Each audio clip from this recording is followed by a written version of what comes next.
l'autoproduction, il y a deux exemples, enfin il y a un exemple qui vient immédiatement à l'esprit, c'est l'autoproduction de cannabis, hein, avec la plantation à domicile de 3 pieds pour faire sa propre consommation, ou un peu plus pour un cercle d'amis, ou alors la production à grande échelle avec un champ en plein air, et ça se développe actuellement en France, hein, à un niveau semi-industriel, voire industriel. Enfin, il y a des régions en France où effectivement ce phénomène a été observé comme étant une réalité.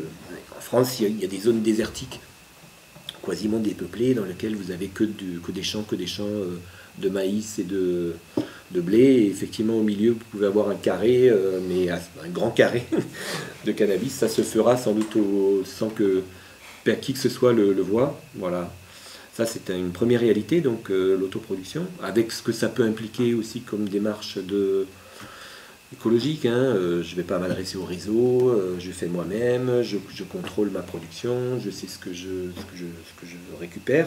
Hein. Il n'y a pas de filière mafieuse ou criminelle là derrière. Bon, ça, c'est un premier exemple. Après, il y a l'autoproduction d'autres produits qu'on peut aussi observer. Hein. C'est-à-dire des gens qui, chez eux, fabriquent avec les précurseurs, des amphétamines, de l'ecstasy, d'extraction d'héroïne à partir de médicaments opiacés. Enfin, il y a de la cuisine qui se fait à domicile, hein, dans des locaux qui sont assez sommairement aménagés. Bon, ça, c'est une pratique qui existe depuis longtemps. Hein. Les pays de l'Est, hein, du temps des régimes soviétiques, étaient très habitués à cette production d'amphétamines. Il n'y avait pas de drogue parce que les pays étaient suffisamment répressifs et sévères pour que rien ne puisse bouger à part l'alcool. Donc les gens savaient chez eux fabriquer plein de drogues à partir de produits achetés dans le commerce. Je parle d'amphétamine, mais il y avait d'autres choses. Hein, il y avait d'autres produits. Bon, tout ça c'est une autre tendance au niveau autoproduction. C'est ce choix délibéré de fabriquer par soi-même les produits qu'on consomme, toujours dans le même esprit écologique. Je le fais moi-même, je maîtrise, je peux faire un petit business avec des amis dans un cercle assez réservé, hein, ça me fait un peu de moyens aussi, d'argent, et j'ai une activité sociale derrière ça aussi, ça me permet d'être un personnage. Mais ça, c'est une tendance, vous dites? Oui, oui. Ah oui, d'accord. C'est un phénomène qu'on observe de plus en plus, voilà, mais qui est lié à des amateurs.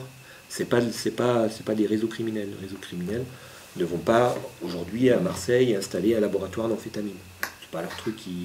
L'amphétamine, d'abord ils s'y intéressent moyennement.